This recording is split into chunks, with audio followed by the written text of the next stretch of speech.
Hello बच्चों, good morning to all. This is your very own pen physician and biology guru doctor Anshuman Agrawal once again. तो बच्चों start करते हैं next live lecture. आज कौन सा लेक्चर पढ़ना है बच्चों? हमें lecture 3 of neural control and coordination. दो लेक्चर्स बच्चों हमारे इस चैप्टर में कंप्लीट हो चुके हैं, जिसमें हमने देखा था नर्वस टिश्यू के बारे में, न्यूरॉन का स्ट्रक्चर क्या होता है, फंक्शन क्या होता है, न्यूरोग्लाइल टिश्यू क्या होता है, पूरी डिटेल में हम देख चुके हैं। टाइप्स ऑफ न्यूरॉन्स हमने देखे थे बच्चों on the basis of polarity, यानी कि नर्व प्रोसेसेस के बेसिस पे, unipolar, bipolar, multipolar, pseudo unipolar की भी वहां पर बात हुई थी। फिर on the basis of function हमने देखा था बच्चों सेंसरी, मोटर और इंटरकनेक्टिंग जो इंटरनेशनल न्यूरॉन्स होते हैं उनके बारे में हमने बात करी थी। फिर हमने बात करी थी on the basis of presence और absence of myelin sheath, myelinated और नॉन माइलिनेटेड न्यूरॉन्स। फिर न्यूरोग्लाइल टिश्यू की बात हुई थी बच्चों, है ना, श्वान सेल्स की बात हुई थी, एस्ट्रोसाइट्स, ओलिगोडेंड्रोसाइट्स, माइक्रोग्लियल सेल्स, सारी चीजें कंप्लीट हो चुकी है। आज का जो लेक्चर है, मैंने आपको लास्ट लेक्चर में बोला था बहुत इंपॉर्टेंट लेक्चर है, क्योंकि आज हम पढ़ेंगे generation and conduction of nerve impulse. किस तरह से एक न्यूरॉन के अंदर जो इलेक्ट्रिक इंपल्स है बच्चों, जिसकी मदद से वो इन्फॉर्मेशन को ट्रांसमिट करता है, वो जनरेट होती है, कैसे वो प्रोड्यूस होती है और फिर वो कैसे कंडक्ट होती है न्यूरॉन के एक एंड से दूसरे एंड तक, है ना। और आगे फिर हम पढ़ेंगे एक न्यूरॉन से दूसरे न्यूरॉन में कैसे जाती है, वो साइनेप्स के लेक्चर में देखेंगे, जो कि नेक्स्ट लेक्चर होगा बच्चों हमारा। ठीक है, तो स्टार्ट करेंगे बच्चों। जो बच्चे हमारे साथ जुड़ना चाहते हैं कि भाई जिस तरह से मेरा डॉक्टर बनने का ड्रीम एक बार में पूरा हुआ, मैंने एक अटेम्प्ट में नीट क्रैक किया था विद ऑल इंडिया रैंक 196, बच्चों आप भी चाहते हो कि आपका भी ड्रीम जल्दी से जल्दी पूरा हो, तो आप जुड़ सकते हो हमारे साथ। दो बैचेज अभी रन कर रहा हूँ बच्चों में, जिसमें लाइव लेक्चर्स होते हैं। इनको आप हमारी जो बायोलॉजी लर्निंग ऐप है उसके थ्रू एक्सेस कर सकते हो। तो बायोलॉजी लर्निंग ऐप कौन सी बच्चों? हमारी जो बायोलॉजी लर्निंग ऐप है दैट इज सोचिंग, है ना। सोचिंग ऐप है बच्चों।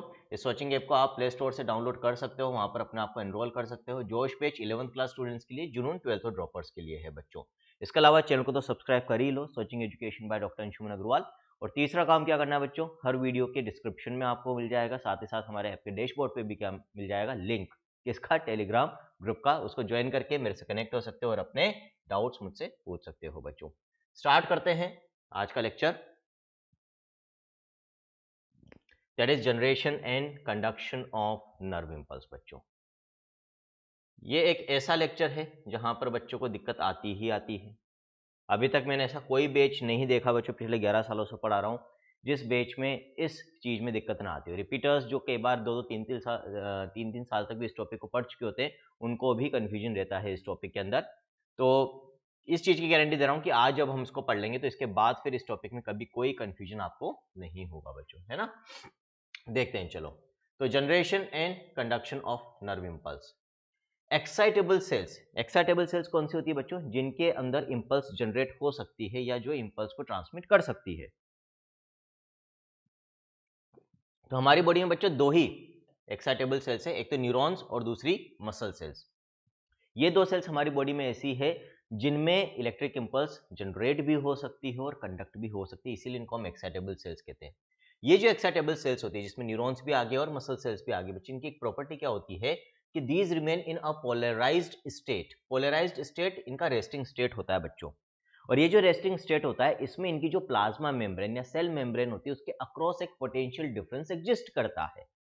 इस पोटेंशियल डिफरेंस को हम कहते हैं रेस्टिंग मेम्ब्रेन पोटेंशियल, और हम कहते हैं कि इस समय ये सेल रेस्टिंग कंडीशन में, रेस्टिंग कंडीशन मतलब अभी ये कोई इलेक्ट्रिक इंपल्स जनरेट या कंडक्ट नहीं कर रही है। तो अभी हम इस चैप्टर में न्यूरॉन्स की बात करेंगे बच्चों। तो जब भी किसी न्यूरॉन में कोई भी इलेक्ट्रिक इंपल्स जनरेट या कंडक्ट नहीं हो रही होती है, तो हम क्या बोलेंगे, उस समय वो रेस्टिंग कंडीशन में है। ऑब्वियस सी बात है, आराम से समझ में आ रहा है, क्योंकि कोई काम नहीं कर रहा है ना, रेस्टिंग है। और उसी स्टेट को हम एक और नाम दे देते हैं, रेस्टिंग कंडीशन को हम पोलराइज्ड स्टेट भी कह देते हैं। Why? There is a potential difference that exists across their membrane in the polarised और द रेस्टिंग स्टेट।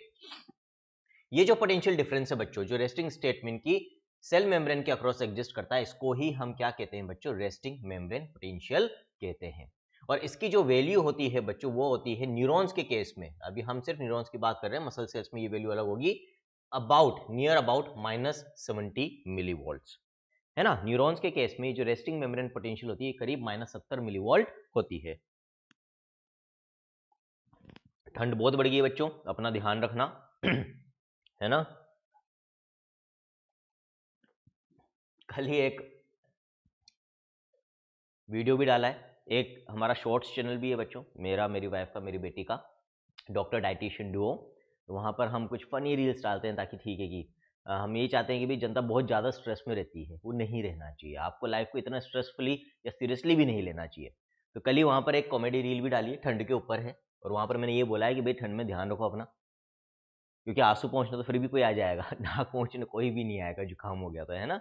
और हमें भी एग्ज़ाम देना है, डॉक्टर बनना है, तो नीट तक बहुत ज़रूरी है कि हम हमारी हेल्थ को अच्छा रखें बच्चों, है ना। सिर्फ पढ़ाई ही नहीं, पढ़ाई के साथ साथ जो सारी चीज़ें ज़रूरी है नीट में सिलेक्शन के लिए, उन सब पे आपको ध्यान देना है। तो keep your health also in a good state until your exam, at least till exam. उसके बाद ठीक है, जो करना है करते रहना। एटलीस्ट मेडिकल कॉलेज में तो पहुंच जाओगे, है ना, वहाँ बहुत सारे डॉक्टर्स मिल जाएंगे आपका इलाज करने के लिए।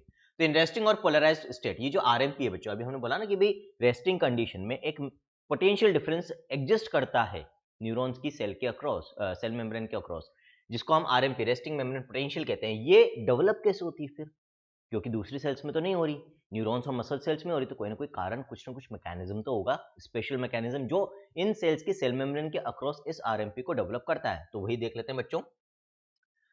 एक मैकेनिज्म, पहला फैक्टर जो रिस्पॉन्सिबल होता है बच्चों इस आरएमपी के डेवलपमेंट के लिए, that is passive diffusion of ions. Sodium और पोटेशियम आयंस का डिफरेंशियल डिफ्यूजन होता है, डिफरेंशियल मूवमेंट होता है। डिफरेंशियल का मतलब अलग अलग अमाउंट में, क्वांटिटी में हम कह सकते हैं, एक का ज्यादा एक का कम। रेस्टिंग कंडीशन की मैं बात कर रहा हूं। किस मेथड से होता है? पैसिव डिफ्यूजन के मेथड से होता है। पैसिव में भी किससे होता है? फैसिलिटेटेड। आप पढ़ते हो, अपन पढ़ेंगे ट्रांसपोर्टिंग प्लांट्स में, है ना। डिफ्यूजन में भी दो type, simple diffusion and facilitated पढ़ेंगे। फैसिलिटेटेड जो प्रोटीन चैनल्स की मदद से हो रहा है, लेकिन है without any use of energy along the concentration gradient of the substance, है ना। तो पहला तो ये होता है। देखते हैं क्या होता है इसमें। Movement of sodium and potassium ions occurs across axolemma. Axolemma already मैं लास्ट लेक्चर में आपको पढ़ा चुका हूं, जब न्यूरॉन का स्ट्रक्चर अपन ने पढ़ा था बच्चों। जो एक्सोन होती है न्यूरॉन की, उसकी मेम्ब्रेन को हम एक्सोलीमा कहते हैं। उसके अक्रॉस सोडियम और पोटेशियम का मूवमेंट होता है थ्रू लीकी चैनल्स। जिन चैनल्स के थ्रू ये मूवमेंट होता है बच्चों, उन चैनल्स को हम क्या कहते हैं? लीकी चैनल्स कहते हैं।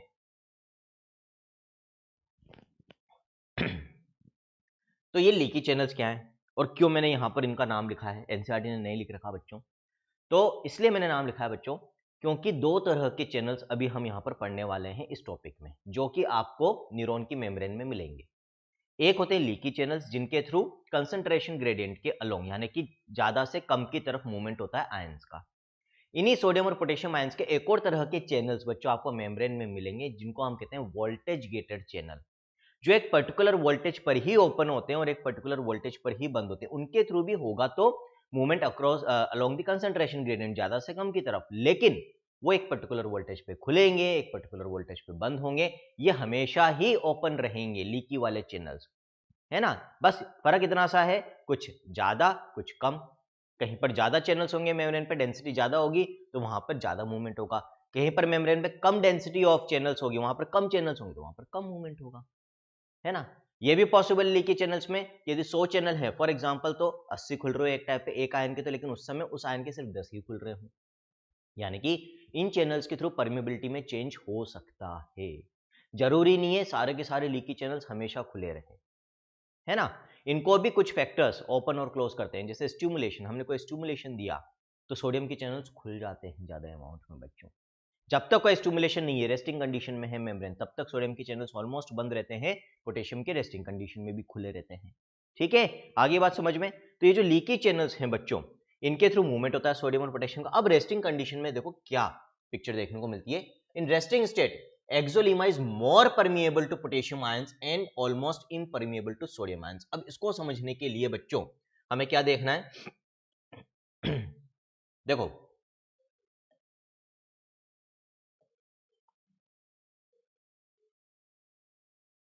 एक सिंपल सा डायग्राम बना रहे हैं हम न्यूरॉन का।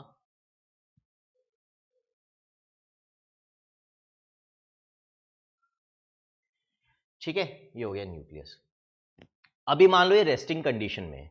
अब रेस्टिंग कंडीशन में होता क्या है बच्चों, ये अंदर जो साइटोप्लाज्म होगा उसको हम क्या कहेंगे बच्चों? अंदर क्या होगा? एक्सोप्लाज्म, है ना। ये ऑलरेडी अपन पढ़ चुके हैं प्रीवियस लेक्चर्स में। Cytoplasm of axon is called as axoplasm. और बाहर, न्यूरॉन के बाहर का जो टिश्यू स्पेस होगा उसको हम क्या कहेंगे बच्चों? Extracellular space. और उसमें जो फ्लूइड होगा वो क्या कहलाएगा? Extracellular fluid.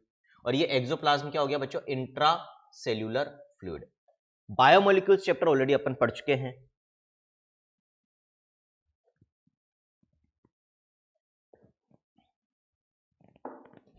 और बायोमोलिक्यूल्स में ऑलरेडी मैं आपको पढ़ा चुका हूं बच्चों कि ECF में कौन सा आयन ज्यादा नंबर में होता है, कौन सा cation, positive charge ion, sodium ion, है ना।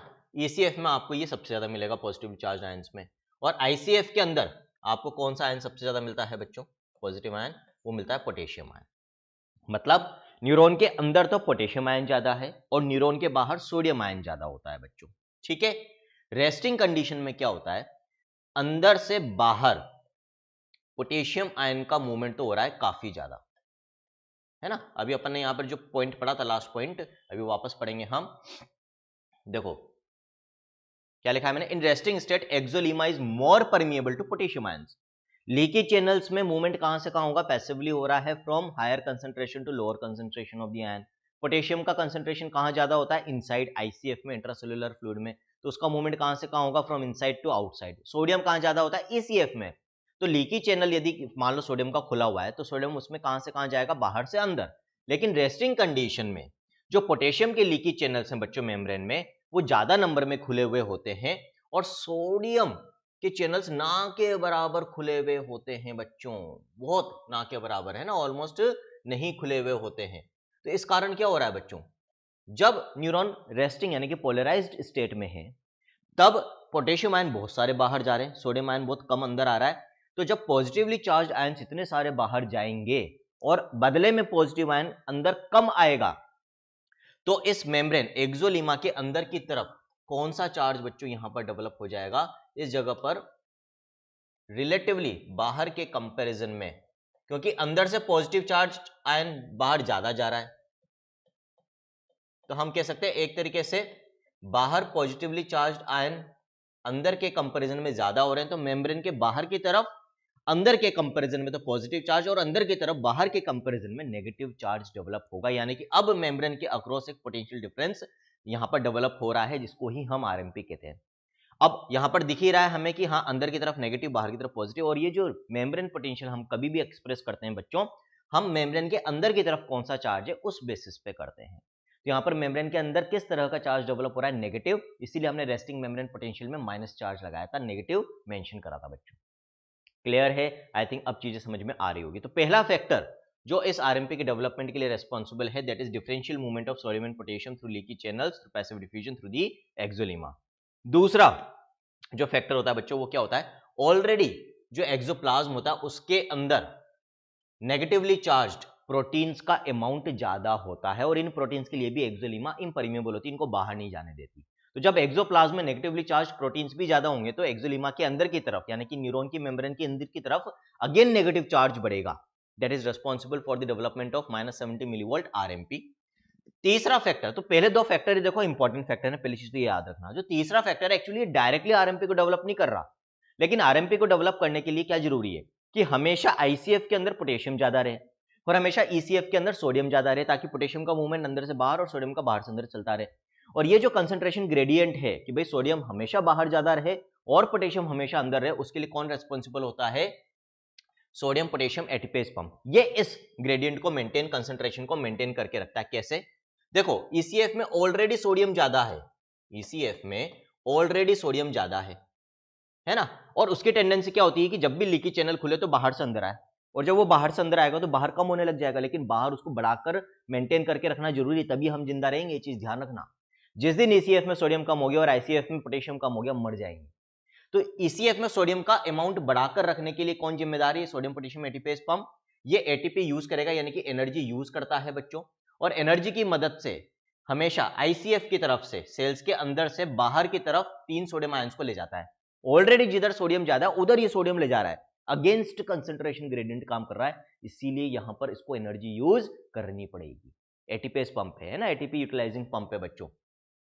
और अंदर किसको ला रहा है, 2 पोटेशियम आयंस को ला रहा है ICF के अंदर, जहां ऑलरेडी पोटेशियम ज्यादा है। इट इज रिस्पॉन्सिबल, तो मैंने यहाँ पे देखो साफ साफ लिखा, ये डायरेक्टली RMP के लिए रिस्पॉन्सिबल नहीं है, किसके लिए रिस्पॉन्सिबल है, it maintains the concentration gradient of sodium and potassium ions, जिसकी मदद से फिर इनडायरेक्टली RMP। तो ये 3 फैक्टर्स हैं जो अल्टीमेटली RMP के डेवलपमेंट के लिए रिस्पॉन्सिबल होते हैं, रेस्टिंग कंडीशन में, पोलराइज्ड स्टेट में, which is -70 millivolt. In case of neurons कैसे एक्सप्रेस करोगे, एक्सोलीमा के अंदर की तरफ कौन सा चार्ज है, उस बेसिस पर हम न्यूरॉन की या मेम्ब्रेन की जो मेम्ब्रेन पोटेंशियल उसको एक्सप्रेस करते हैं। रेस्टिंग कंडीशन में अंदर की तरफ नेगेटिव चार्ज होता है इन कंपैरिजन टू आउटसाइड। ये रिलेटिव है बच्चों, कंपैरेटिव है, एब्सोल्यूट चार्ज नहीं है।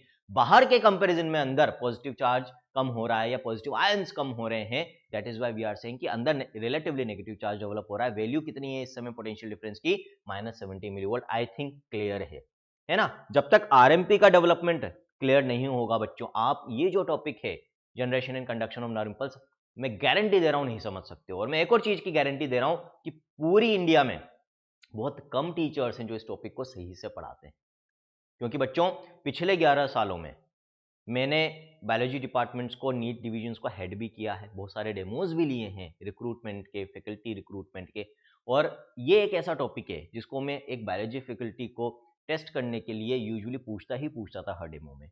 और बहुत ही मैं मतलब गिने चुने मैं 2 से 3 ऐसे नाम बता सकता हूं जिनको मैंने या तो यूट्यूब प्लेटफॉर्म्स पे या जो मैंने डेमोज लिए हैं या जिनके कॉन्टेक्ट में मैं आऊँ, और बहुत सारी फैकल्टीज के कॉन्टेक्ट में मैं आया हूँ बच्चों बायोलॉजी की पिछले 11 सालों में। रेजोनेंस में क्योंकि मैंने बायोलॉजी डिवीजन हेड करा, बच्चों ईसरल में नीट डिवीजन हेड करा है।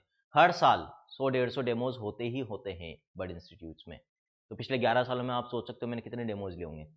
तो मैं ये वास्तव में एक बहुत बड़ा एक शॉकिंग चीज है कि हाँ कि भाई इसका मतलब एकेडमिकली टीचर्स बहुत ज़्यादा इस समय एफर्ट नहीं लगा रहे। हमारे समय ऐसा नहीं होता था, हमारे टीचर्स बहुत एफर्ट लगाते थे, खुद बहुत पढ़ते थे, तब हमें पढ़ाते थे, है ना?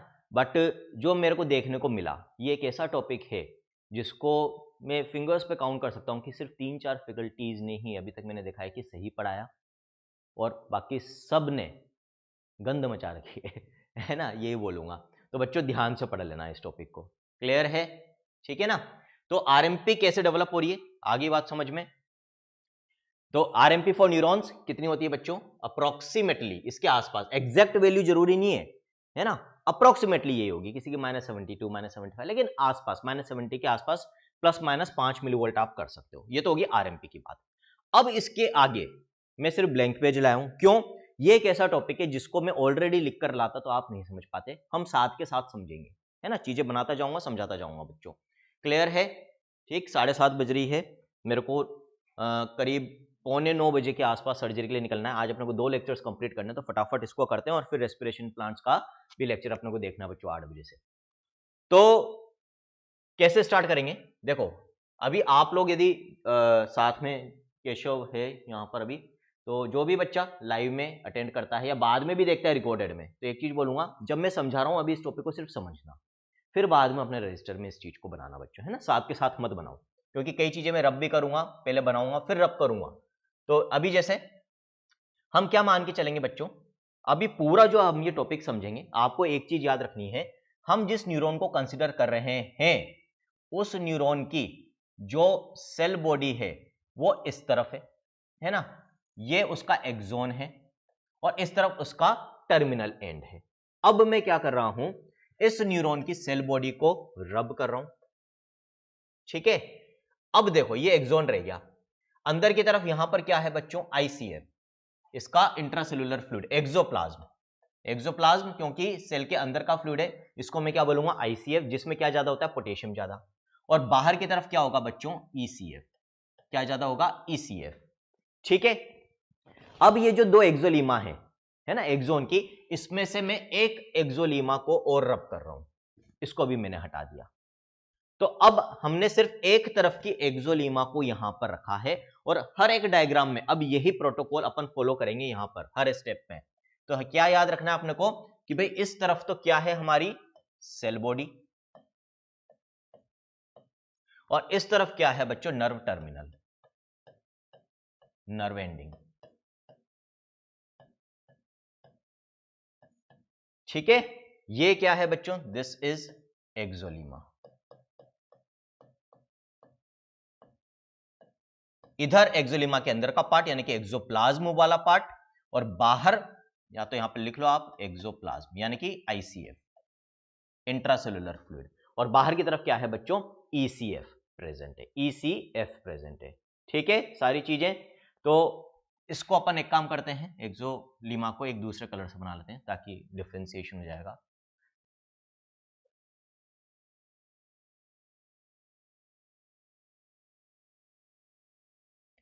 है ना, ये एक्सोलीमा है। अब स्टार्ट करते हैं। तो देखो फर्स्ट स्टेप रेस्टिंग कंडीशन की हम बात करेंगे। रेस्टिंग स्टेट को हमने क्या बोला है, पोलराइज्ड स्टेट भी बोला है। और पोलराइज्ड स्टेट में हमारी जो एक्सोलीमा है बच्चों, इस एक्सोलीमा में अंदर की तरफ कौन सा चार्ज है, नेगेटिव चार्ज।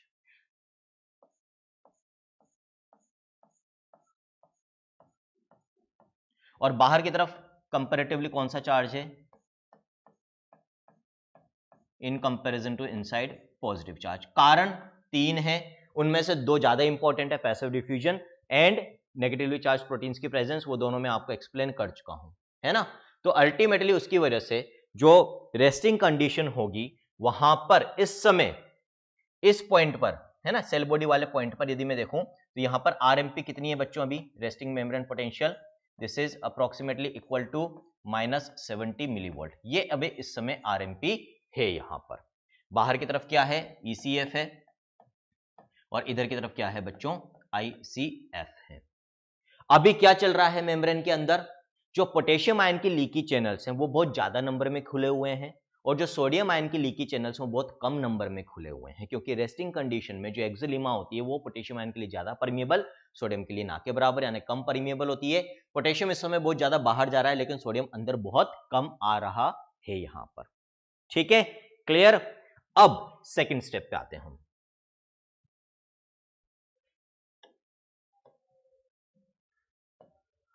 सेकेंड स्टेप में अगेन एक्सोलीमा बनाएंगे बच्चों। अब हम क्या कर रहे हैं, अभी ये रेस्टिंग कंडीशन में थी, ठीक है, कोई दिक्कत नहीं है, रेस्टिंग कंडीशन में थी, तो अगेन चार्जेस क्या हो जाएंगे, सेम चार्जेस हो जाएंगे, वही अंदर की तरफ तो नेगेटिव, बाहर की तरफ पॉजिटिव। अब यहां पर हम एक पर्टिकुलर पॉइंट पर क्या देंगे बच्चों, स्टिमुलेशन देंगे, स्टिमुलस, है ना, कोई भी एक स्टिमुलस पिंच करा हमने, तो यहां पर स्किन में जो न्यूरॉन होगा उसको हम एक स्टिमुलस दे रहे हैं, पेनफुल स्टिमुलस। गरम बर्तन पे हमारा हाथ लग जाए, हॉट वेसल पे हमारा हाथ लग जाए, that is a stimulus. Hot temperature, बहुत ज्यादा ठंडी चीज पे हाथ लग जाए, that is a stimulus. Current लग जाए, दैट इज अ स्टिमुलस। ठीक है, और वो जब स्टिमुलस हम देते हैं तो वही तो किसमें कन्वर्ट होगा, एक तरह से इलेक्ट्रिक इंपल्स में कन्वर्ट करेगी उस स्टिमुलस को ये न्यूरॉन, और ये न्यूरॉन फिर उस इलेक्ट्रिक इंपल्स को ब्रेन के पास या हमारे सीएनएस स्पाइनल कॉर्ड के पास लेकर जाएगा, तभी तो हमें सेंस होगा कि हाँ कि हमें किसी ने पिंच किया है, या हमारा गर्म ऑब्जेक्ट से हाथ टच हुआ है या ठंडे ऑब्जेक्ट से हाथ टच हुआ है। तो कैसे इलेक्ट्रिक इंपल्स जनरेट होगी वही देखना है स्टिमुलस से। तो बच्चों एक चीज अब जो मैं आगे समझा रहा हूं उसको ये याद रखना कि यहां पर मैंने अभी सिर्फ इस पॉइंट पर स्टिमुलस दिया है, तो जो भी चेंजेस अब यहां पर होंगे वो सिर्फ पॉइंट ऑफ स्टिमुलस पर ही होंगे। अभी जो अब चेंजेस होंगे, है ना, तो अभी हमने इधर स्टिमुलस दिया है, याद रखना बच्चों, सेल बॉडी इधर की तरफ है, नर्व टर्मिनल उधर की तरफ है, ये चीज मत भूलना, है ना। ये प्रोटोकॉल मैंने ऊपर पहले ही बना दिया है, सेल बॉडी इधर, नर्व टर्मिनल उधर, ये एक्सोलीमा है, ये एक्सोलीमा के अंदर की तरफ का पार्ट, ये बाहर की तरफ का पार्ट, इधर आईसीएफ, बाहर ईसीएफ। ये अभी रेस्टिंग कंडीशन में पूरी जो मेम्ब्रेन है इसके अक्रॉस जो पोटेंशियल डिफरेंस है दैट इज -70 मिलीवोल्ट। अब हमने सेल बॉडी वाली की तरफ एक पॉइंट पर एक स्टिमुलस प्रोवाइड यहां पर कर दिया है। जब इस पॉइंट पे अपन स्टिमुलस प्रोवाइड करते हैं बच्चों, तो देखो यहां पर क्या चेंजेस होंगे वो मैं यहां पर सामने की तरफ आपको बता रहा हूं, है ना। तो यहां पर मैं अपन अगेन एक्सोलीमा बना लेते हैं। अब बच्चों यहां पर क्या होगा, जो बाकी की मेम्ब्रेन है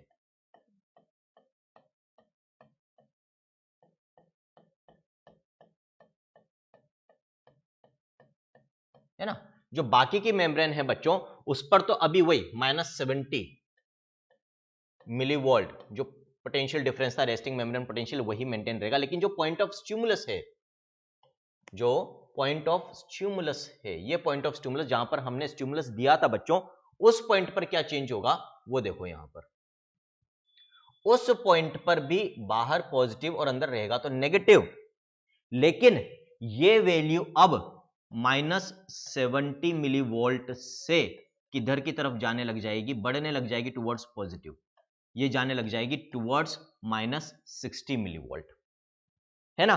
अब ये कैसे पॉसिबल है, अंदर देखो जो भी अपन अभी चार्ज एक्सप्रेस कर रहे हैं वो अंदर के रेस्पेक्ट में कर रहे हैं कि मेम्ब्रेन के अंदर कौन सा चार्ज है, उसके रेस्पेक्ट में पोटेंशियल डिफरेंस को अपन मेंशन कर रहे हैं यहां पर। अब यदि स्टिमुलस अप्लाई करने पर पॉइंट ऑफ स्टिमुलस पर जो मेम्ब्रेन पोटेंशियल अभी थी वो -70 से -60 जा रही, इसका मतलब अंदर हम कह सकते हैं एक तरीके से पॉजिटिव चार्ज बढ़ रहा है।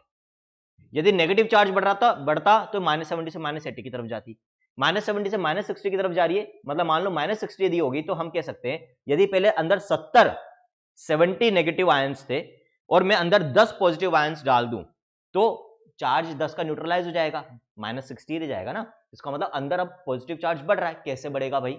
जब भी हम स्टिमुलस अप्लाई करते हैं तो पॉइंट ऑफ स्टिमुलस पर क्या चेंजेस देखने को मिलते हैं बच्चों? पॉइंट ऑफ स्टिमुलस पर सोडियम आयन की लीकी चैनल्स ज्यादा नंबर में ओपन हो जाते हैं जहां पर भी आप स्टिमुलस अप्लाई करोगे। जब तक रेस्टिंग कंडीशन थी, जो एक्सोलीमा थी, उसमें पोटेशियम के लीकी चैनल्स बहुत ज्यादा खुले हुए थे, सोडियम के ना के बराबर थे। अपने लिखा था जो रेस्टिंग कंडीशन होती है उसमें जो एक्सोलीमा होती है almost impermeable to sodium ions होती है। सपोज करो रेस्टिंग कंडीशन में बाहर जा रहे थे 70 पोटेशियम आयंस और अंदर एक भी सोडियम नहीं आ रहा था, तो अंदर 70 पोटेशियम आयन की कमी होगी तो -70 हो गया। अब यहां पर क्या होगा? बाहर अभी भी जा तो 70 ही रहे हैं पोटेशियम आयन, यानी +70 बाहर जा रहा है, लेकिन अंदर क्या आने लग जाएगा? 10 सोडियम, है ना, जहां पर अपन ने स्टिमुलस अप्लाई करा है सिर्फ उस पॉइंट पे। तो जैसे ही अपन स्टिमुलस अप्लाई करेंगे ये चेंज अपने को देखने को मिल रहा है कि अब सोडियम की परमेबिलिटी बढ़ गई है। सोडियम क्योंकि ईसीएफ में ज्यादा होता है तो वो बाहर से अंदर आएगा, वो अब ज्यादा बाहर से अंदर आ रहा है, तो पॉइंट ऑफ स्टिमुलस पर जो आरएमपी थी -70 वो अब पॉजिटिव की तरफ जाने लगेगी। अब यहां पर जरूरी क्या है? यदि हम चाहते हैं कि इस स्टिमुलस से एक इलेक्ट्रिक इंपल्स जनरेट हो तो इस स्टिमुलस की स्ट्रेंथ, ताकत, है ना, प्लस ड्यूरेशन कम से कम इतना जरूर होना चाहिए, इतनी देर तक या इतना स्ट्रॉन्ग ये स्टिमुलस अप्लाई होना ही चाहिए कि इतना सोडियम तो कम से कम अंदर आ जाए कि ये पोटेंशियल -70 से कहां पहुंच जाए? -60। यदि ये 10 मिलीवोल्ट का इंक्रीमेंट नहीं होगा यहां पर तो ये स्टिमुलस हमें फील नहीं होगा। अब मैं क्या समझाना चाह रहा हूं, आपने देखा होगा कई बार क्या होता है, हल्का सा टच होके कोई निकल गया, आपको फील ही नहीं होता, जबकि टच तो हुआ था, टच हुआ था तो एक स्टिमुलस तो था, स्टिमुलस अप्लाई हुआ तो ये चेंजेस भी हुए होंगे। लेकिन यदि वो स्टिमुलस बहुत कम ड्यूरेशन का और बहुत लाइट था, कमजोर था, स्ट्रॉन्ग नहीं था, तो क्या होगा? उस पॉइंट ऑफ स्टिमुलस पे -70 से थोड़ा सा चार्ज बढ़ना स्टार्ट, तो पोटेंशियल टुवर्ड्स पॉजिटिव जाना तो स्टार्ट होगी, सोडियम की परमेबिलिटी बढ़ेगी तो सही, लेकिन क्योंकि इतने कम ड्यूरेशन के और इतना लाइट था तो हो सकता है कि -70 से -68 या -67 ही जाए और फिर वो स्टिमुलस हट गया तो फिर वापस से -70 आ जाएगा, है ना। तो यदि 2-3 मिलीवोल्ट का इंक्रीमेंट हुआ है कोई फायदा नहीं है, और यदि इलेक्ट्रिक इंपल्स जनरेट ही नहीं हुई उस स्टिमुलस से तो आपके सीएनएस को पता ही नहीं चलेगा, आपके ब्रेन को पता ही नहीं चलेगा, तो आप फील ही नहीं करोगे उसको। वहीं कोई जोर से पिंच करता है तो आपको फील होता है, कारण वो स्टिमुलस इतना स्ट्रॉन्ग है कि उसकी वजह से जो सोडियम की परमेबिलिटी बढ़ी है वो ज्यादा देर तक बढ़ी है, ज्यादा सोडियम अंदर आया है, ज्यादा चैनल्स उसके खुल गए हैं, और अब वो पोटेंशियल कम से कम -70 से कहां पहुंच गई? -60 पहुंच गई। ये जो करीब करीब 10 मिलीवोल्ट का इंक्रीमेंट होता है, और अब जो पोटेंशियल पॉइंट ऑफ स्टिमुलस पर, ध्यान रखना सारी चीजें कहां हो रही है अभी? पॉइंट ऑफ स्टिमुलस पे। अब ये जो -60 पहुंच गई है इसको हम बोलेंगे बच्चों थ्रेशोल्ड पोटेंशियल। थ्रेशोल्ड जहां जहां भी बायोलॉजी में आता है मतलब मिनिमम वैल्यू रिक्वायर्ड। तो एक्चुअली मैंने क्यों बोला कि भाई जब तक ये -60 नहीं पहुंचेगी हमें ये स्टिमुलस फील नहीं होगा, क्योंकि ये वो मिनिमम पोटेंशियल है जो इस न्यूरॉन के अंदर, ये एक्सोलीमा के अंदर इलेक्ट्रिक इंपल्स, नर्व इंपल्स को जनरेट करने के लिए जरूरी है, मिनिमम रिक्वायर्ड है। जब ये -60 मिलीवोल्ट पोटेंशियल पहुंचेगी तब यहां पर इस पॉइंट ऑफ स्टिमुलस पर कुछ ऐसा होगा जिसकी वजह से अब इस एक्सोलीमा के अंदर या न्यूरॉन की मेम्ब्रेन के अंदर एक इलेक्ट्रिक इंपल्स, एक करंट जनरेट हो जाएगा। लेकिन उस करंट को जनरेट करने के लिए इस पॉइंट पर जो पोटेंशियल है, जो अभी रेस्टिंग कंडीशन में -70 थी, उसको -60 तक पहुंचना जरूरी है। उसको -70 से -60 कौन पहुंचाएगा? स्टिमुलस। स्टिमुलस कम से कम इतना स्ट्रॉन्ग होना चाहिए कि ये जो 10 मिलीवोल्ट का इंक्रीमेंट है ये हो जाए। यदि रेस्टिंग पोटेंशियल से करीब 10 मिलीवोल्ट पोटेंशियल बढ़ जाएगा तो फिर वहां पर उस न्यूरॉन में इलेक्ट्रिक इंपल्स जनरेट हो जाएगी। तो ये जो मिनिमम स्टिमुलस रिक्वायर्ड होता है इलेक्ट्रिक इंपल्स को जनरेट करने के लिए, इसको तो हम कहते हैं थ्रेशोल्ड स्टिमुलस, है ना। इससे कम स्ट्रेंथ का होगा उसको हम कहेंगे सब थ्रेशोल्ड स्टिमुलस। आगे बात समझ में? तो कम से कम थ्रेशोल्ड, अब थ्रेशोल्ड के ऊपर आप चाहे कितनी ताकत का लगाओ उससे कोई एक्स्ट्रा बेनिफिट नहीं मिलने वाला आपको, है ना, उससे बस एक बार हमें तो -60 पहुंचानी, इलेक्ट्रिक इंपल्स जनरेट हो जाएगी। तो थ्रेशोल्ड स्टिमुलस, और ये जो मिनिमम पोटेंशियल रिक्वायर्ड है इलेक्ट्रिक इंपल्स को जनरेट करने के लिए, इसको हम कहते हैं बच्चों थ्रेशोल्ड पोटेंशियल। तो एक चीज दिमाग में बैठा लो, जब तक थ्रेशोल्ड पोटेंशियल नहीं पहुंचेगी एक्सोलिमा में, तब तक इलेक्ट्रिक इंपल्स जनरेट नहीं होगी। उसको कौन पहुंचा रहा है? स्टिमुलस पहुंचा रहा है। तो अब यहां पर क्या हुआ, जब हमने स्टिमुलस अप्लाई करा तो इस पॉइंट पर बच्चों अब पोटेंशियल कितनी हो गई, हम ये मान के चल रहे हैं -60 मिलीवोल्ट होगी। बाकी सब पे अभी भी कितनी है? -70। बाकी पॉइंट्स पे -70 है, इस पॉइंट पे पॉइंट ऑफ स्टिमुलस पे -60 हो गई। और ये जो -60 हुई है, इसको हम क्या नाम देंगे बच्चों? इसको हम नाम देंगे threshold potential. Threshold potential clear है ना? ठीक है। अब तीसरा स्टेप, भाई ऐसा क्या हुआ थ्रेशोल्ड पोटेंशियल पहुंचने से कि भाई इलेक्ट्रिक इंपल्स जनरेट हो जाएगी, या भाई ऐसा क्यों जरूरी है कि भाई कम से कम थ्रेशोल्ड तो पहुंचे ही पहुंचे? अभी समझ में आ जाएगा। अगेन वही एक्सिलिमा, इधर सेल बॉडी, इधर नर्व टर्मिनल। जो पॉइंट ऑफ स्टिमुलस है उस पर अभी कितना है भाई चार्ज? तो इस पॉइंट पर तो अभी -60 मिलीवोल्ट पहुंच गया था ये, है ना। बाकी पॉइंट्स पे अभी अगेन वही,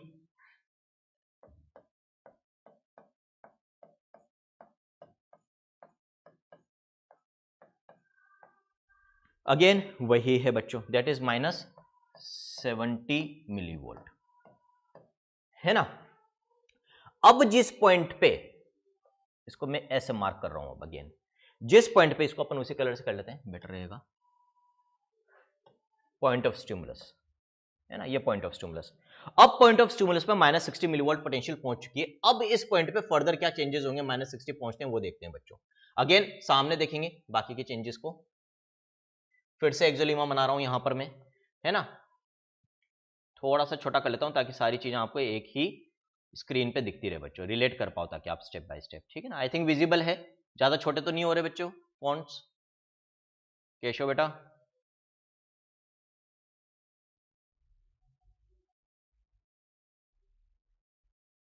चलो ठीक है। अब देखो पॉइंट ऑफ स्टिमुलस पे क्या होगा, थ्रेशोल्ड पोटेंशियल पहुंच गई। थ्रेशोल्ड पोटेंशियल पहुंचते ही बच्चों क्या होता है, इस जगह पर कौन सा कलर लें, अपन लेते हैं ये वाला, ठीक है। कुछ चैनल्स होते हैं, बहुत लाइट हो जाएगा, दूसरा लेते हैं। जिस पॉइंट पे, अगेन पॉइंट ऑफ स्टिमुलस की मैं बात कर रहा हूं, तो पॉइंट ऑफ स्टिमुलस भी बना लेते हैं। पॉइंट ऑफ स्टिमुलस पर थ्रेशोल्ड पहुंच चुकी है। थ्रेशोल्ड पहुंचते ही क्या होगा, जो पॉइंट ऑफ स्टिमुलस है वहां पर कुछ चैनल्स प्रेजेंट है बच्चों, ठीक है। अभी मैंने बोला था दो तरह के चैनल्स हैं इन आयंस के, सोडियम और पोटेशियम के। एक तो लीकी चैनल्स, जिनके बारे में ऑलरेडी अपन ने पढ़ लिया, अब उनका रोल हो गया एक तरह से खत्म, ही मान लो फिलहाल के लिए, है ना। अब दूसरे चैनल्स का रोल आएगा, दैट इज वोल्टेज गेटेड। जो मैंने आपको बोला था कि एक पर्टिकुलर वोल्टेज पर ही, है ना, मैंने आपको बोला था कि एक पर्टिकुलर वोल्टेज पर ही ओपन होते हैं और एक पर्टिकुलर वोल्टेज पर ही बंद होते हैं। जैसे ही पॉइंट ऑफ स्टिमुलस पे थ्रेशोल्ड पोटेंशियल पहुंचेगी, तो इस पॉइंट ऑफ स्टिमुलस पे सोडियम के जो वोल्टेज गेटेड चैनल्स होते हैं, voltage gated VG, voltage gated sodium ion channels, CH यानी channels, voltage gated sodium ion channels,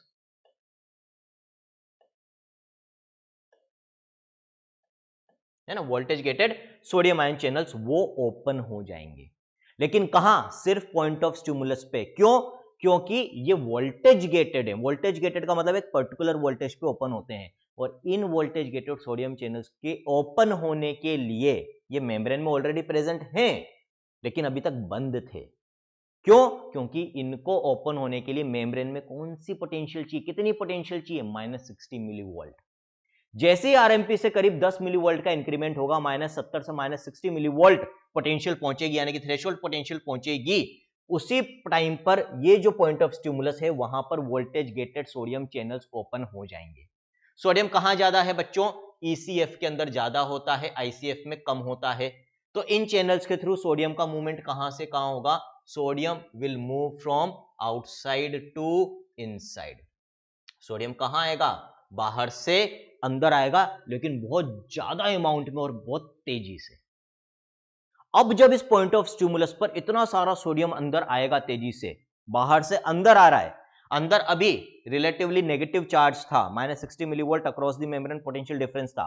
अब अंदर बहुत सारा पॉजिटिव आयन आ रहा है, लेकिन सारा चेंज सिर्फ पॉइंट ऑफ स्टिमुलस पे हो रहा है। तो अब पॉइंट ऑफ स्टिमुलस पर मेम्ब्रेन के अंदर पोलैरिटी चेंज हो जाएगी। अभी तक अंदर सरप्लस ऑफ नेगेटिव आयंस, हम कह सकते हैं डेफिशिएंसी ऑफ पॉजिटिव आयंस थी, अब सरप्लस ऑफ पॉजिटिव आयंस हो जाएगा। तो ये जो मेम्ब्रेन पोटेंशियल थी अभी -60, ये शूट कर जाएगी, और शूट करके कहां पहुंच जाएगी, एक पर्टिकुलर वैल्यू पे। वो वैल्यू किसके बीच में होगी, करीब +30 से +45 मिलीवोल्ट के बीच में। अलग अलग न्यूरॉन में ये जो +30 से +45 की रेंज मैंने बोली, इसमें अलग अलग वैल्यू हो सकती है। हो सकता है किसी न्यूरॉन में ये शूट करके +30 तक जाए, किसी में +32 तक जाए, किसी में +35 तक जाए, किसी में +39 तक जाए, किसी में +42, बट यूजुअली ये रेंज जो रहती है वो +30 से +45 रहती है। बट हर एक पर्टिकुलर न्यूरॉन के लिए जो भी एक वैल्यू जाएगी शूट करके, वो फिक्स रहती है हर बार जब भी उस पर आप स्टिमुलस अप्लाई करोगे। फॉर एग्जाम्पल, हम जो यहां पर न्यूरॉन ले रहे हैं, हम ये मान के चलते हैं कि जब यहां पर हमने ये जो अभी चेंजेस करे हैं बच्चों, ये चेंजेस जब अपन ने करे, तो यहां पर जो पोटेंशियल है,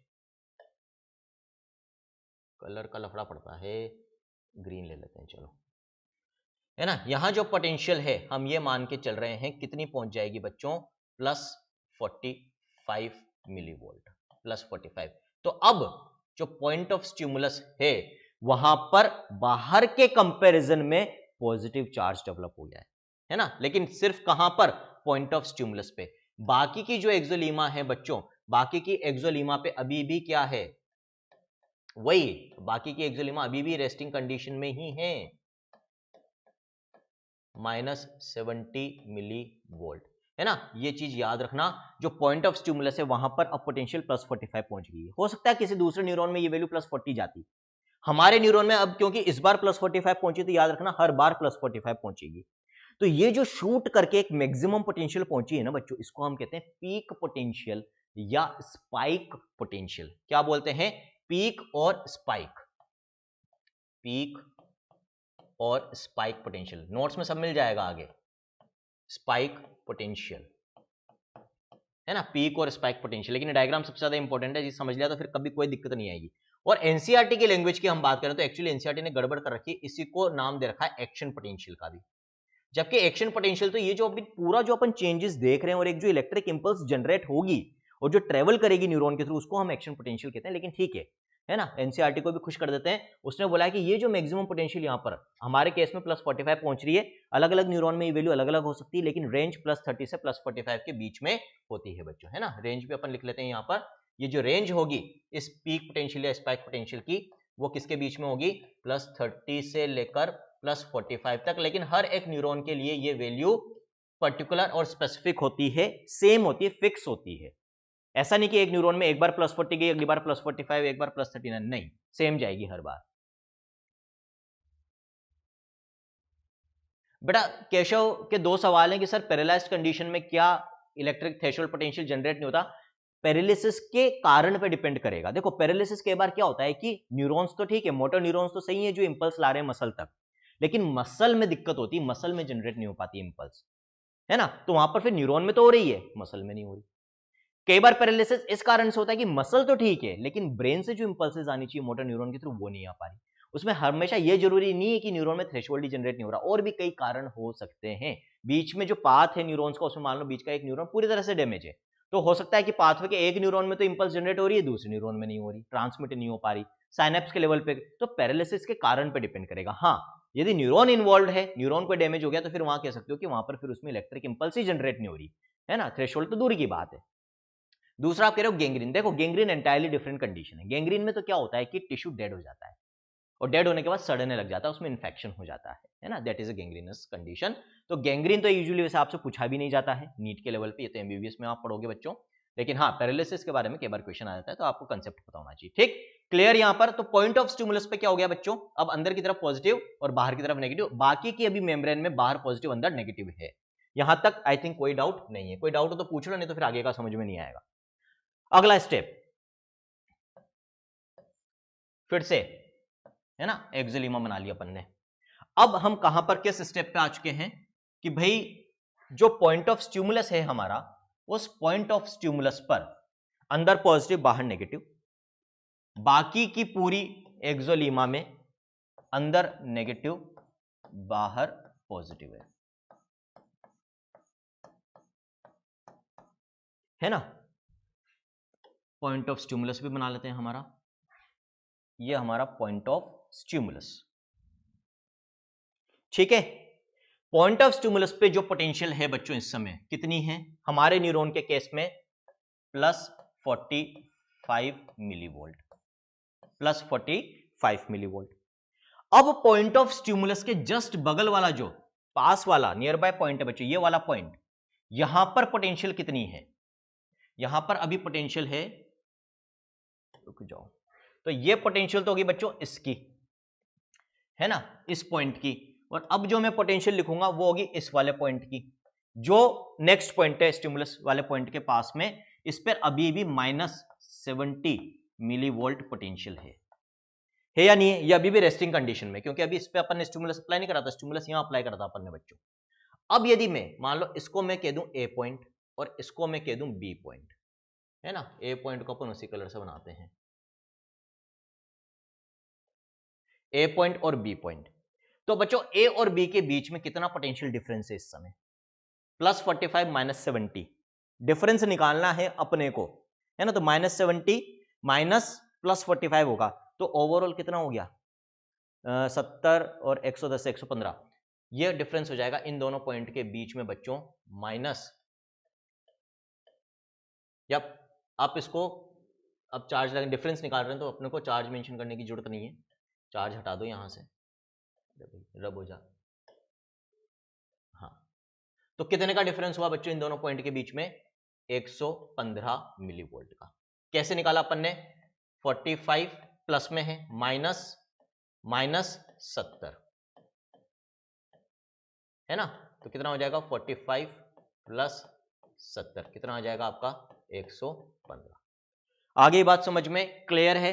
तो बच्चों जहां पर अपन ने स्टिमुलस अप्लाई करा था उसके बीच में और उसके अगले वाले पॉइंट के बीच में एक कंसिडरेबल, एक सिग्निफिकेंट पोटेंशियल डिफरेंस जनरेट हो गया है। और इतना तो देखो बेसिक आप इलेक्ट्रिसिटी के बारे में, इलेक्ट्रोस्टैटिक्स में इतना तो पढ़ ही चुके होंगे कि जब दो पॉइंट के बीच में एक सिग्निफिकेंट पोटेंशियल डिफरेंस जनरेट हो जाता है, डेवलप हो जाता है, तो उन दो पॉइंट के बीच में क्या ट्रेवल करता है, क्या प्रोड्यूस हो जाता है, इलेक्ट्रिक करंट।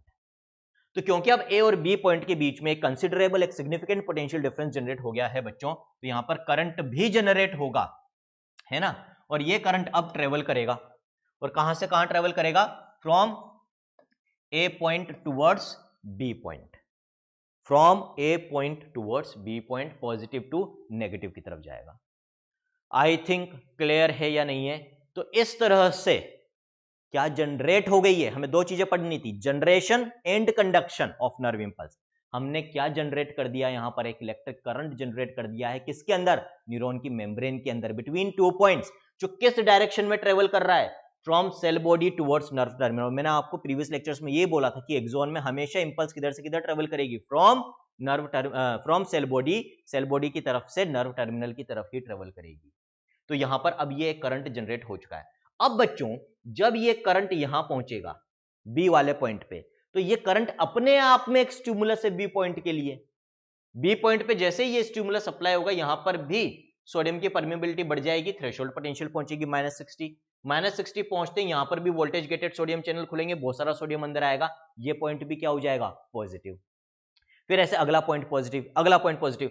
तो ये जो इंपल्स है बच्चों अब इस तरीके से कहां ट्रेवल करेगी, from cell body towards nerve terminal. तो अब एक एक करके सारे पॉइंट्स क्या होते जाएंगे बच्चों, पॉजिटिव, है ना। मान लो अभी तक हमारी जो इंपल्स है वो इस पॉइंट से लेकर यहां जनरेट हुई थी, यहां तक आ गई, है ना, ये हमारा था पॉइंट ऑफ स्टिमुलस, इस पॉइंट तक आ गई। अब ये अभी आगे जा रही है, जैसे जैसे ये आगे जाएगी, आगे के पॉइंट्स को भी ये क्या करती जाएगी बच्चों, पोलैरिटी को चेंज करती जाएगी। अब ये जो पोलैरिटी में चेंज हो रहा है, इसको और देख लो। देखो जब अंदर नेगेटिव और बाहर पॉजिटिव था, यानी कि मेम्ब्रेन रेस्टिंग कंडीशन में थी, हमने क्या बोला था, this is also known as polarised state. Resting state को हमने पोलराइज्ड स्टेट भी बोला था, जिसमें अंदर नेगेटिव होता है। अब जब यहां पर बच्चों थ्रेशोल्ड पोटेंशियल पहुंची, वोल्टेज गेटेड सोडियम चैनल खुला और अंदर क्या हो गया, नेगेटिव से पॉजिटिव। तो जब तक अंदर नेगेटिव था हमने बोला पोलराइज्ड स्टेट है। अब अंदर यदि नेगेटिव से पॉजिटिव चार्ज में तब्दीली हो रही है, बदलाव हो रहा है, चेंज हो रहा है, तो हम क्या कहेंगे कि पोलराइज्ड स्टेट खत्म हो रहा है। तो when there is development of positive charge from negative charge, negative to positive जब चेंजेस होते हैं बच्चों, तो इसको हम क्या कहते हैं, इसको हम कहते हैं डीपोलराइजेशन, क्योंकि हम पोलराइज्ड स्टेट को क्या कर रहे हैं, खत्म कर रहे हैं। और ये मैंने आपको बोला भी था, अपन ने जब अभी बॉडी फ्लूइड्स एंड सर्कुलेशन में कार्डियक साइकिल की बात करी थी, वहां पर atrial depolarisation, ventricular depolarisation words आ रहे थे, मैंने बोला था वहां मसल्स थी, वो भी एक्साइटेबल सेल से, कि जब भी इलेक्ट्रिक एक्टिविटी होती है किसी मसल सेल के अंदर या न्यूरॉन के अंदर, बोलते हैं डीपोलराइज हो रहा है। क्यों? क्योंकि उसका रेस्टिंग स्टेट खत्म हो रहा है। वापस से जब हम टुवर्ड्स रेस्टिंग स्टेट जाएंगे तो हम बोलेंगे रीपोलराइजेशन। तो ये जब नेगेटिव से पॉजिटिव में बदलाव जहां जहां हो रहा है, हम कहेंगे यहां पर क्या हो रहा है, डीपोलराइजेशन हो रहा है बच्चों। आई थिंक क्लियर है, यहां तक कोई डाउट?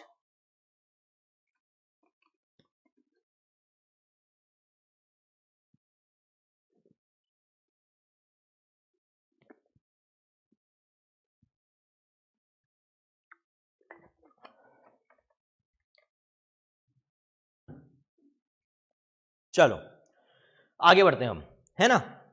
तो ये तो भाई आगे बढ़ता जाएगा, इस एंड पर पहुंच जाएगा। अब लेकिन क्या जरूरी है भाई, ठीक है इलेक्ट्रिक इंपल्स जनरेट हो गई, अब कंडक्ट भी, कंडक्ट कैसे होती है वो भी बता दिया मैंने, एक से दूसरे पॉइंट पे जाती जाएगी ये इंपल्स, है ना। अब इस न्यूरॉन को एक बार तो इसने अपना काम कर दिया, इलेक्ट्रिक इंपल्स जो इसके पास जनरेट हुई थी बिकॉज ऑफ स्टिमुलस वो पहुंचा दी एंड पे। अब ये अगले न्यूरॉन के पास जाए जो भी जाए बात की बात है। अब मान लो इसी न्यूरॉन पे थोड़ी देर बाद दूसरा स्टिमुलस अप्लाई करते हैं, तो उसको सेंस करने के लिए इसका फिर से किस कंडीशन में मिलना जरूरी है, रेस्टिंग कंडीशन में। डिपोलराइज्ड कंडीशन में जब तक ये रहेगा तब तक ये अगले स्टिमुलस को रिसीव नहीं कर सकता। तो एक चीज तो यहां पर क्या पता चल गई कि कोई भी न्यूरॉन जब हम स्टिमुलेट करते हैं और उसके अंदर यदि इलेक्ट्रिक इंपल्स जनरेट हो जाती है, तो कुछ देर के लिए वो अगले स्टिमुलस के लिए क्या हो जाता है, नॉन सेंसिटिव, यानी कि बायोलॉजी के टर्म में रिफ्रैक्टरी, REFRACTORY। तो वो जो समय है एक बार डिपोलराइज होने के बाद वापस रेस्टिंग कंडीशन में आने का, उसको हम कहते हैं रिफ्रैक्टरी पीरियड ऑफ न्यूरॉन बच्चों। तो एक और कंसेप्ट यहां क्लियर हो गया। अब ये वापस से जो पॉइंट डिपोलराइज हो चुके हैं बच्चों, तो इधर तो डिपोलराइजेशन चलता रहेगा।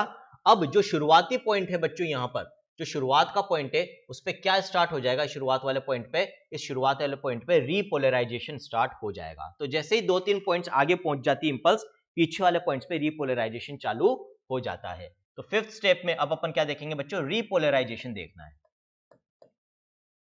रीपोलराइजेशन देखेंगे यहां पर, रीपोलराइजेशन, है ना। तो रीपोलराइजेशन देख लेते हैं भाई। अगेन एक्सोलीमा ड्रॉ कर रहा हूं मैं यहां पर। अब रीपोलराइजेशन में क्या होगा, जैसे ही इस पॉइंट पर ये +45 मिलीवोल्ट पोटेंशियल पहुंची थी, इसका अंदर डिपोलराइजेशन तो कंप्लीट हो गया, -60 से +45 पहुंच गई, दैट इज डिपोलराइजेशन।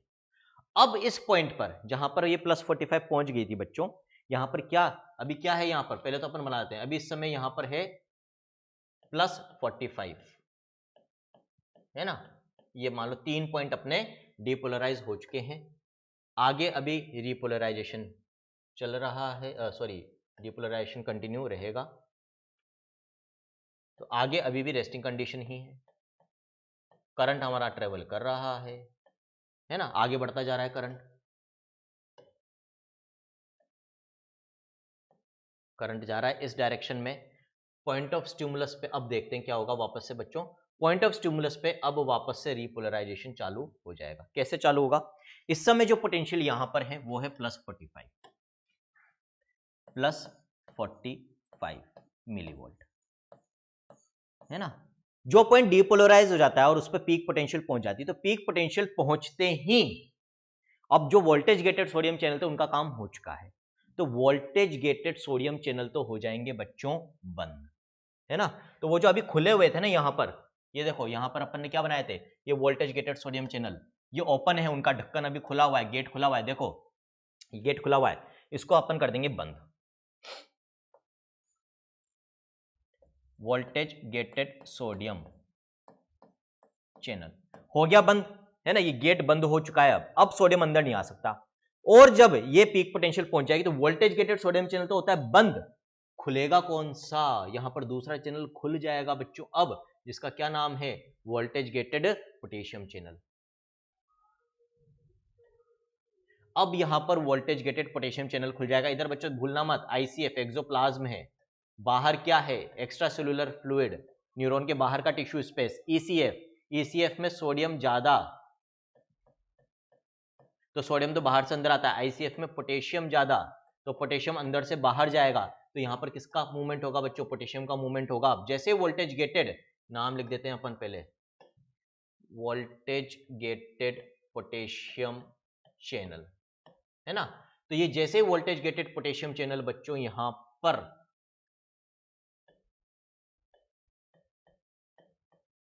ओपन होंगे, तो जिस जगह पर पीक पोटेंशियल पहुंची थी, हमारा जो पॉइंट ऑफ स्टिमुलस था बच्चों, सबसे पहले वही डीपोलराइज हुआ, तो सबसे पहले वही अब रीपोलराइज भी होगा। तो अब यहां पर सोडियम की एंट्री तो हो जाएगी बंद, पोटेशियम का ई फ्लक्स आउटवर्ड मूवमेंट होगा बहुत सारी क्वांटिटी में और बहुत तेजी से। अब पॉजिटिव आयन बाहर जा रहा है, पॉजिटिव आयन बाहर जा रहा है तो अंदर पॉजिटिव चार्ज कम होगा, यानी कि अब वापस से मेम्ब्रेन की जो पोटेंशियल है बच्चों या चार्ज है वो टुवर्ड्स नेगेटिव जाएगा, है ना। तो अब ये फिर से +45 से धड़ धड़ धड़ धड़ गिरता हुआ टुवर्ड्स नेगेटिव आने लग जाएगा। अब आना कहां चाहिए बच्चों, -70 पे आके रुक जाना चाहिए, क्योंकि हम क्या चाहते हैं, वापस से अपनी रेस्टिंग कंडीशन में आ जाओ। रेस्टिंग मेम्ब्रेन पोटेंशियल कितनी है, -70। कायदे से तो यही होना चाहिए, दिमाग में आता भी है, लॉजिकली भी सही है, लेकिन एक संकट है यहां पर। क्या, देखो ये दोनों चैनल्स क्या है, वोल्टेज गेटेड, सोडियम वाला भी पोटेशियम वाला भी। सोडियम वाला खुलता कब है, -60 मिलीवोल्ट पे, बंद कब होता है, जब पीक पोटेंशियल पहुंच जाती है, यानी कि +30 से +45 के बीच में कहीं। पोटेशियम वाला कब खुलता है, वोल्टेज गेटेड, पीक पोटेंशियल पे, +30 से +45, जैसा अभी खुल गया। बंद कब होता है, बंद होने के लिए इसके जो ट्रिगर पॉइंट है वो है -70 millivolt he, resting membrane potential. But एक संकट है, ये थोड़ा ढीला चैनल है। ढीला मतलब इसको खुलने में भी थोड़ा ज्यादा समय लगता है और फिर बंद होने में भी ज्यादा समय लगता है, इसको हम कहते हैं स्लो चैनल। टेक्निकल टर्म्स में हम बात करें तो voltage gated potassium channels are slow channels. तो होगा क्या बच्चों, ये पीक पोटेंशियल पे खुल गया वोल्टेज गेटेड पोटेशियम चैनल, बहुत सारा पोटेशियम बाहर भी जा रहा है, -70 जैसे ही इस पॉइंट पे पोटेंशियल आ जाएगी, हम चाहते भी यही है कि -70 आ जाए, तो क्या होगा बच्चों, इस पॉइंट पर क्या आ जानी चाहिए थी, पॉइंट ऑफ स्टिमुलस पर -70, है ना। बट प्रॉब्लम क्या है कि यहां पर -70 नहीं आती, -70 की जगह बच्चों यहां पर क्या पोटेंशियल आएगी, यहां पर आएगी बच्चों, नेगेटिव तो हो जाएगा यहां पर, है ना, लेकिन नेगेटिव में ये जो पोटेंशियल है ये करीब चली जाएगी -80 टू -90 मिलीवोल्ट, -80 टू -90 मिलीवोल्ट, है ना।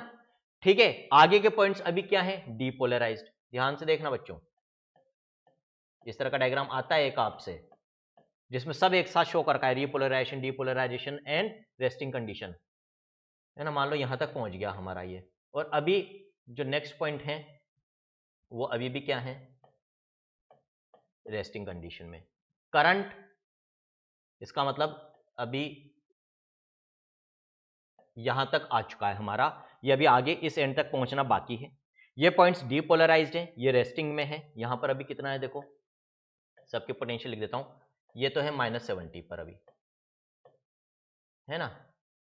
ये वाले पॉइंट किस पे हैं बच्चों, +45 पर, ग्रीन वाले, और जो अभी अपन ने ब्लू कलर से बनाया है ये अभी किस पे है, -90, एक वैल्यू मान लेते हैं कोई सी भी, -90 मिलीवोल्ट, है ना। रुक कहां जाना चाहिए था, -70 पे। ट्रिगर सिग्नल भी मिल जाता है वोल्टेज गेटेड पोटेशियम चैनल को, वे बंद हो जाओ, -70 आ गई, रेस्टिंग कंडीशन आ गई, ढीले चैनल है, स्लो चैनल है, बंद होना स्टार्ट तो हो जाते हैं, लेकिन इमीडिएटली -70 पे बंद नहीं हो पाते।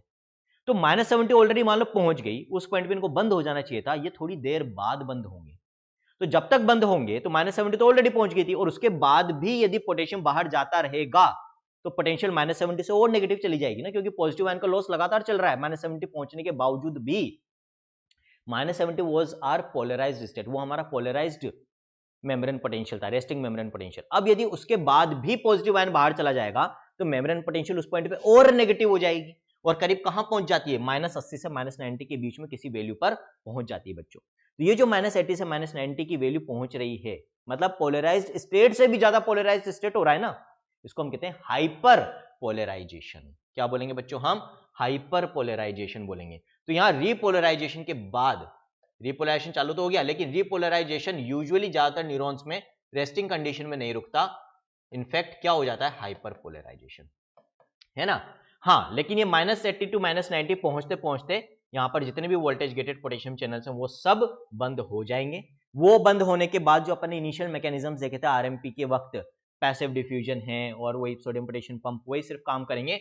अल्टीमेटली बच्चों नेक्स्ट स्टेप में क्या होगा, जो मेम्ब्रेन है पॉइंट ऑफ स्टिमुलस पर, वो वापस कहां आ जाएगी, अपनी रेस्टिंग कंडीशन में आ जाएगी, फिर से रेस्टिंग कंडीशन में आ जाएगी, यानी कि वहां पर क्या चार्ज डेवलप हो जाएगा बच्चों, -70। तो इस तरह से पीछे के जो पॉइंट्स हैं बच्चों, जो पहले डीपोलराइज हुए थे, वो वापस से रेस्टिंग कंडीशन में आते जाएंगे, है ना। At the same time impulse आगे बढ़ती जाएगी।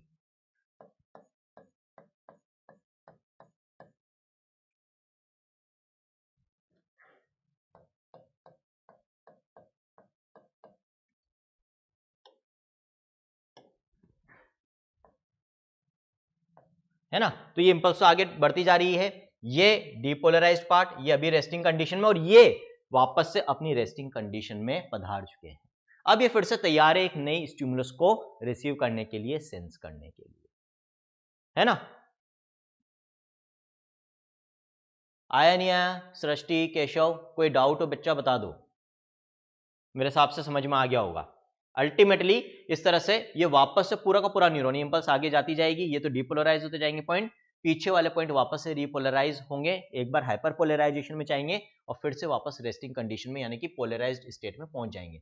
तो हम जहां से चालू हुए थे देखो वहीं पर वापस पहुंच गए, पोलराइज्ड यानी कि रेस्टिंग कंडीशन से स्टार्ट किया था और वापस से उसी कंडीशन में अपन आ चुके हैं बच्चों, फिर से, है ना। ये इस जगह पर वापस से रेस्टिंग कंडीशन हमारी आ जाएगी। इसको अपन एक ग्राफ के फॉर्म में भी समझ सकते हैं बच्चों, ये ग्राफ भी कई बार आपसे पूछा जाता है ना। वाई एक्सेस पे पोटेंशियल लिया है मैंने मिली वोल्ट में, और एक्स एक्सेस पे टाइम लिया है मिली सेकेंड्स के अंदर बच्चों। जब रेस्टिंग कंडीशन में होता है न्यूरॉन, तो वहां पर पोटेंशियल कितना होता है उसका, -70। देखो बीच में 0 है, इधर नेगेटिव, ऊपर पॉजिटिव पोटेंशियल, -70। अब इस पॉइंट पर जब हम स्टिमुलस अप्लाई करते हैं तो क्या होता है, सोडियम की परमेबिलिटी बढ़ जाती है थ्रू लीकी चैनल्स, थोड़ा सोडियम ज्यादा अंदर आने लग जाता है, लेकिन धीरे धीरे आता है लीकी चैनल्स के थ्रू, तो धीरे धीरे पोटेंशियल किधर की तरफ जाती है, -60 की तरफ। मैंने बोला था -60 पहुंचना जरूरी है, उसको हम कहते हैं थ्रेशोल्ड पोटेंशियल, वो नहीं पहुंचेगी, ये तो क्या थी, आरएमपी, है ना, -70 तो थी आरएमपी। थ्रेशोल्ड पोटेंशियल जब तक नहीं पहुंचेगी तब तक क्या होगा, वोल्टेज गेटेड सोडियम चैनल नहीं खुलेगा। यहां पर पहुंच गई, पहुंचते ही यहां पर क्या ओपन हो जाएंगे बच्चों, voltage gated sodium channel open हो जाते हैं। तो voltage gated sodium channel open, है ना, इस पॉइंट पर, इस वाले पॉइंट पे, थ्रेशोल्ड पोटेंशियल पे। ये जैसे ओपन होते हैं बहुत सारा सोडियम अंदर आता है तो नेगेटिव से टुवर्ड्स पॉजिटिव जाती है, पॉजिटिव में एक पीक वैल्यू पर पहुंचेगी, दैट इज पीक पोटेंशियल, सब लिखा हुआ इधर, है ना, ये पीक पोटेंशियल, ये थ्रेशोल्ड पोटेंशियल, ये आरएमपी आपकी। फिर यहां पर क्या होगा, यहां पर आपके वोल्टेज गेटेड सोडियम चैनल तो हो जाएंगे क्लोज, है ना, और वोल्टेज गेटेड पोटेशियम चैनल हो जाएंगे ओपन। अब पोटेशियम बाहर जाएगा, पोटेशियम पॉजिटिव चार्ज बाहर जाएगा तो वापस से जो मेम्ब्रेन पोटेंशियल है वो पॉजिटिव से नेगेटिव की तरफ आएगी। रुक कहां जानी चाहिए थी, यहां रुक जानी चाहिए थी, लेकिन यहां रुकती नहीं है, क्यों, क्योंकि यहां पर सारे वोल्टेज गेटेड पोटेशियम चैनल बंद होते नहीं है, वो कहां बंद होते हैं, इस पॉइंट पर आकर बंद होते हैं। जब तक वो बंद होते हैं कुछ ज्यादा पोटेशियम बाहर चला जाता है, जिससे पोटेंशियल जो है वो -70 से भी नीचे -80 से -90 तक पहुंच जाती है। फिर ये जब बंद हो जाते हैं तो धीरे धीरे वापस से पोटेंशियल कहां आ जाएगी, अपनी रेस्टिंग कंडीशन में आ जाएगी बच्चों। यूजुअली एक न्यूरॉन में ये जो पूरा एक इलेक्ट्रिक इंपल्स या एक्शन पोटेंशियल या हम कह सकते हैं नर्व इंपल्स को जनरेट होने में समय लगता है, जनरेट होकर वापस से रेस्टिंग कंडीशन में आने में समय लगता है, वो लगता है बच्चों 5 मिली सेकेंड्स का समय, है ना। एक बार यदि थ्रेशोल्ड पहुंच गई, है ना, ये थ्रेशोल्ड वाला पॉइंट है, एक बार यदि थ्रेशोल्ड पहुंच गई बच्चों, ये थ्रेशोल्ड, तो फिर आप चाहकर भी इस इलेक्ट्रिक इंपल्स के जनरेशन को रोक नहीं सकते, फिर तो एक इलेक्ट्रिक करंट जनरेट होगा ही होगा, और जनरेट होगा तो भाई जब तक अब ये वापस अपनी रेस्टिंग कंडीशन में ना आ जाए हम इसको स्टिमुलेट नहीं कर सकते बच्चों। तो एक बार इलेक्ट्रिक इंपल्स जनरेशन से थ्रेशोल्ड के पहुंचने से लेकर वापस रेस्टिंग कंडीशन तक का जो समय होता है, this is known as refractory period, इस समय को हम कहते हैं बच्चों रिफ्रैक्टरी पीरियड, है ना। तो ये ग्राफ के थ्रू अगेन हमारी अंडरस्टैंडिंग और बेटर हो गई। जो पंप्स और अपन ने जो मैकेनिज्म्स देखे आयंस के मूवमेंट को अपन एक बार देख लेते हैं, कौन से स्टेट में कौन कौन से चैनल्स और पंप्स एक्टिव होते हैं। रेस्टिंग स्टेट में देखो एक चीज याद रखना, सोडियम पोटेशियम पंप हमेशा काम करेगा कोई सा भी स्टेट हो, और जो पैसिव डिफ्यूजन के थ्रू कंसंट्रेशन ग्रेडियंट के हिसाब से लीकी चैनल्स के थ्रू मूवमेंट होता रहता है, वो भी लगातार जारी रहता है कोई सा भी स्टेट हो। फर्क मेनली किससे पड़ता है, वोल्टेज गेटेड सोडियम और पोटेशियम से। रेस्टिंग स्टेट में ये दोनों तो एक्टिव थे, ये तो अपने पढ़ लिया था, ये दोनों बनते। डीपोलराइजेशन कैसे हुआ था, डीपोलराइजेशन जब थ्रेशोल्ड पहुंची तो वोल्टेज गेटेड सोडियम चैनल्स खोल जाते हैं, ये बंद ही रहेंगे, तो डीपोलराइजेशन वाली कंडीशन में ये तीनों काम कर रहे होंगे, ये नहीं कर रहा होगा। रीपोलराइजेशन में ये दोनों तो कर रहे होंगे, लेकिन वोल्टेज गेटेड तो बंद हो जाते हैं। क्या खुल जाते हैं? वोल्टेज गेटेड पोटेशियम चैनल्स खुल जाते हैं। हाइपरपोलराइजेशन हो ही इसलिए रहा है कि वोल्टेज गेटेड पोटेशियम चैनल्स खुले हुए हैं। जब हाइपरपोलराइजेशन मतलब जब ये बंद होंगे तब जाके हाइपरपोलराइजेशन रुकेगा और फिर से पोटेंशियल आरएमपी की तरफ आएगी बच्चों। ठीक, तो this is all in this lecture. पूरा जो nerve impulse generation and conduction होता है उसको मैं सेव कर देता हूं, क्योंकि एग्जैक्टली जो अभी मैंने यहां पर ये डायग्राम बनाया है ना, अब ये पूरे अपने नोट्स हो गए, कंप्लीट अंडरस्टैंडिंग है यहां पर। तो ये पूरा एज इट इज पीडीएफ आपको जो भी बच्चे जुनून और जोश बैच में सब्सक्रिप्शन में प्लान में है बच्चों, उनको डाउनलोडेबल फॉर्म में मिल जाएगा ये। तो एक बार लेकिन मैं आपको कहूँगा इसको समझना और फिर खुद अपने हाथ से इसको एक बार ड्रॉ करना, खुद समझ के कि हाँ कि इस पॉइंट पे क्या होगा, जैसे मैंने अभी समझाया आपको। फिर आपको जिंदगी में कभी दिक्कत नहीं आएगी, आप किसी को भी पढ़ा सकते हो ये टॉपिक। एमबीबीएस में भी आएगा बच्चों ये टॉपिक, ठीक है ना। तो मजा आया होगा आई थिंक, और मुझे नहीं लगता कि अब इस टॉपिक में कोई डाउट हो सकता है, होना नहीं चाहिए। देखो है ना, इतनी मेहनत से पढ़ाया है तो फिर तो नहीं होना चाहिए। दुख होता है उसके बाद भी हो, तो फिर भी हो तो बिंदास पूछ सकते हो, डाउट्स के लिए मैं कभी मना नहीं करता हूँ बच्चों। अब टाइम कितना हो रहा है अभी? 8:15 ऑलरेडी हो गए हैं बच्चों। और जैसा मैंने कहा था कि मेरे को आज करीब 8:45 बजे सर्जरी के लिए निकलना है, तो अपना जो रेस्पिरेशन वाला लेक्चर है वो अभी ना लेके मैं उसको रीशेड्यूल कर रहा हूँ। तो आज रेस्पिरेशन और एक अपना शाम को प्रिंसिपल्स ऑफ इनहेरिटेंस है।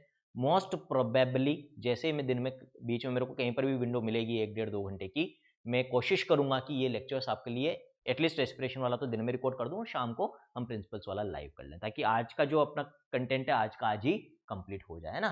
तो फिर केशव कुछ पूछ रहा है, सर विंटर में समटाइम्स इमीडिएटली करंट फील होता है। बेटा वो स्टैटिक चार्ज का फिनोमिनन है, वो तो मेरे को भी होता है और मेरे से लोगों को बहुत ज़्यादा होता है।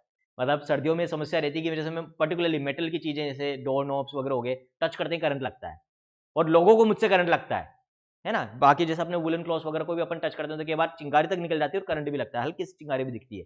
वो स्टैटिक चार्ज का फिनोमिनन जो आप फिजिक्स में पढ़ते हो, आपने देखा होगा स्केल को अपन बालों पे रब करके और वो पेंसिल की छिलकी उठाते हैं, बचपन में खूब करा होगा। That is phenomenon of static charge, that is a different thing, है ना। चार्ज अक्यूमुलेट हो जाता है सरफेस पे। क्लियर है केशव?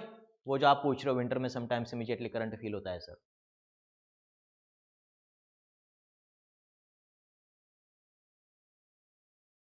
ठीक बच्चा, तो यही वाइंड अप करते हैं भाई आज के लेक्चर को। This is all in this lecture from my friend mentor and motivated doctor Anshuman, signing off. Thank you.